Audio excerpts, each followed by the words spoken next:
오늘 고난주간 특별 새벽기도회 첫째 날 우리 하나님 앞에 나오신 우리 모든 예배자 여러분들을 주님의 이름으로 축복합니다. 오늘부터 우리는 고난주간을 보내게 되는데, 고난주간 말 그대로 예수님의 고난을 우리가 생각하고 묵상하는 시간입니다.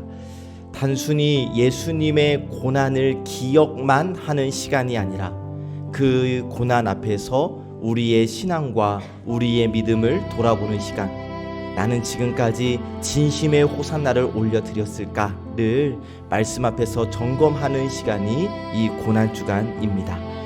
예수님께서 십자가를 향해 걸어가시는 길을 따라가면서 우리의 마음도 하나님 앞에 다시 세우는 시간이 바로 이 고난주간입니다. 바라기는 이 고난주간을 통하여, 그리고 고난주간 특별 새벽기도회를 통하여 주님과 함께 걷는 은혜가 우리 모두에게 있기를, 우리의 몸과 마음과 영혼이 예수님의 십자가 앞에 다시 세워지는 은혜가 있기를 주님의 이름으로 축복합니다.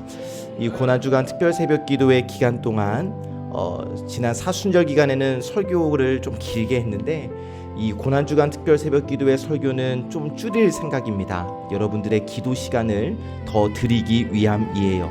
설교 말씀 잘 들으시고 각자 기도하실 때에 말씀을 붙잡고 말씀을 기준으로 중심으로 기도하시기를 바라고, 우리 인생 중 가장 기도에 집중하는 시간이 되기를 바랍니다.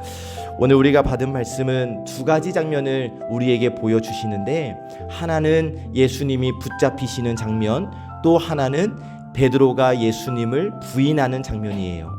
예수님은 결박당하시고 베드로는 두려움 속에서 무너집니다. 예수님은 붙잡히는 과정 속에서 침묵하시고 베드로는 그 자리에서 부인해요. 이 장면을 하나님께서 우리에게 보여주시면서 우리에게 질문하시는데, 그러면 나는 지금 어떠한 모습으로 예수님을 따르고 있을까? 예수님 가까이에 있을까? 아니면 예수님을 멀찍이 두고 따라가고 있을까를 우리에게 질문해 주시는데, 오늘 주시는 말씀을 통하여 우리가 붙잡아야 할 기도 제목은 무엇인가? 오늘 첫 번째 우리가 기도해야 할 제목은 멀찍이 따라가지 않게 하소서라고 기도해야 한다 라고 말씀해 주십니다. 여러분 함께 읽어보실까요? 시작. 아멘. 오늘 우리가 첫 번째로 가장 먼저 기도해야 할 제목은 멀찍이 따라가지 않게 하소서. 오늘 말씀 받은 말씀 15절 상반절을 보니까 시몬 베드로와 또 다른 제자 한 사람이 예수를 따르고 있어요. 앞에 12절에서 14절의 내용을 보면 예수님은 결박당하셨고 끌려가셨습니다. 그리고 베드로는 붙잡히신 예수님을 따라갔어요. 도망가지는 않았어요. 예수님이 붙잡혔다고 해서 완전히 포기하지도 않은 거예요. 예수님을 따라가기는 따라갔는데, 마태복음 26장 58절을 보니까 이렇게 말씀하세요. 보라색 부분만 보면 베드로가 멀찍이 예수를 따라. 베드로가 따라가기는 따라갔어요. 그런데 어떻게 따라갔대요? 멀찍이 예수님을 따라갔대요. 따라갔지만 멀찍이 따라갔어요. 그런데 이것이 문제였다는 거예요. 예수님께 가까이 있지 않으니, 예수님에게서 멀찍이 떨어져 있으니 결국 베드로에게 두려움이 찾아왔고 믿음이 약해졌고 결국 무너지게 된 거예요. 그런데 사랑하는 여러분, 저와 여러분들의 신앙도 마찬가지입니다. 예배에서 멀어지면 주님을 향한 마음이 식어지는 거예요. 기도에서 멀어지면 내 믿음이 약해지는 거예요. 말씀에서 멀어지면 세상의 소리가 더 크게 들려지는 법이에요. 무슨 말씀인가? 멀찍이 따라가는 신앙은 결국 무너지게 되어 있다라는 것이죠. 가까이 있어야 믿음이 지켜지는 거예요. 가까이 있어야 두려움이 줄어드는 거예요. 가까이 있어야 흔들리지 않는 거예요. 그래서 사랑하는 여러분, 이 고난주간 특별 새벽기도회를 통하여 더욱더 예수님께 가까이 나아가시기를 축복합니다. 다시 기도의 자리와 가까워지시기를 축복합니다.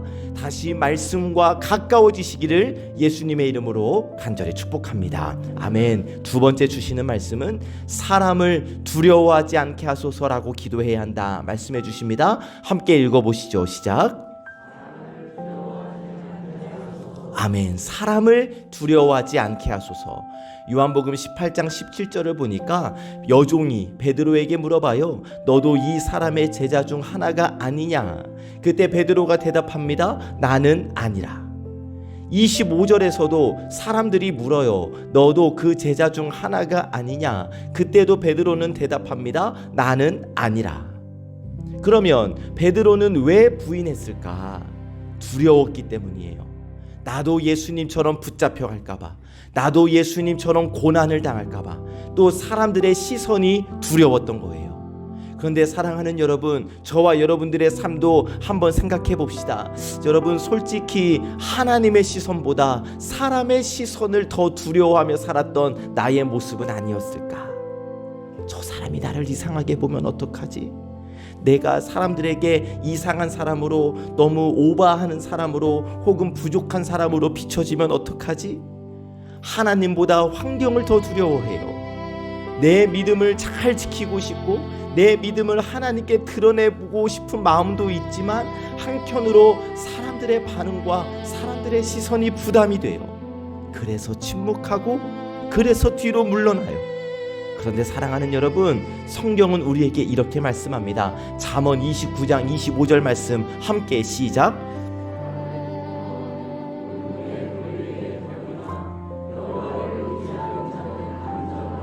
아멘. 여러분, 사람을 두려워하면, 사람의 시선을 두려워하면 어떻게 된대요? 올무에 걸리게 된대요.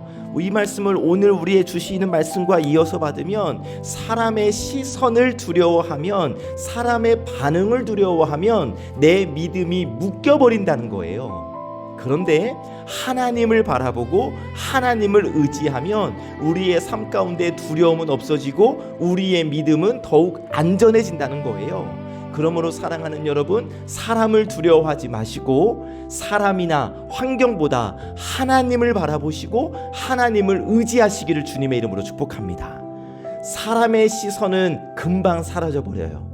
사람의 시선이 아니라 지금도 우리를 바라보고 계시는 하나님의 시선을 의식하여 하나님 앞에서 살아가는 저와 여러분 되시기를 주님의 이름으로 축복합니다. 아멘. 세 번째 주시는 말씀, 실패했어도 다시 시작하게 하소서라고 기도해야 한다고 말씀해 주십니다. 함께 읽어봅시다. 시작. 실패했어도 다시 시작하게 하소서.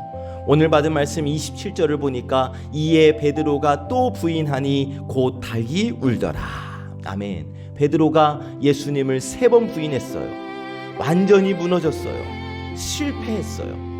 그러면 예수님께서 말씀하신 대로 예수님의 예언의 말씀이 성취되었으니 이것으로 끝인가? 아니죠. 누가복음 22장 32절도 같이 읽어봅시다. 시작.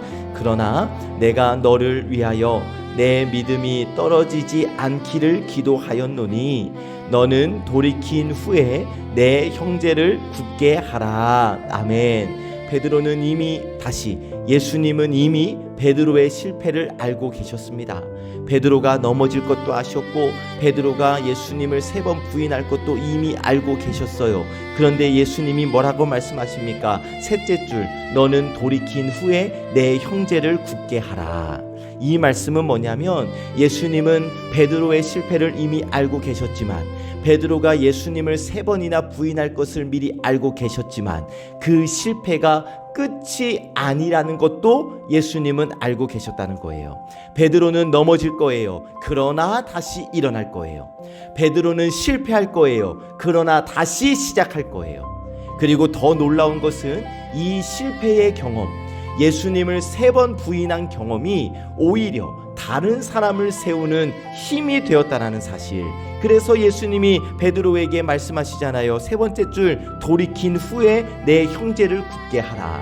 그래, 너 실패했으니까 그 실패의 경험을 기반 삼아서 그 실패에서 돌이켜서 너의 형제를 굳게 하라. 너의 형제를 세워라. 너는 실패했으니 그 실패를 바탕으로 다른 형제들은 실패하지 않도록 그들을 굳게 세워줘라 라고 말씀해 주시는 거예요.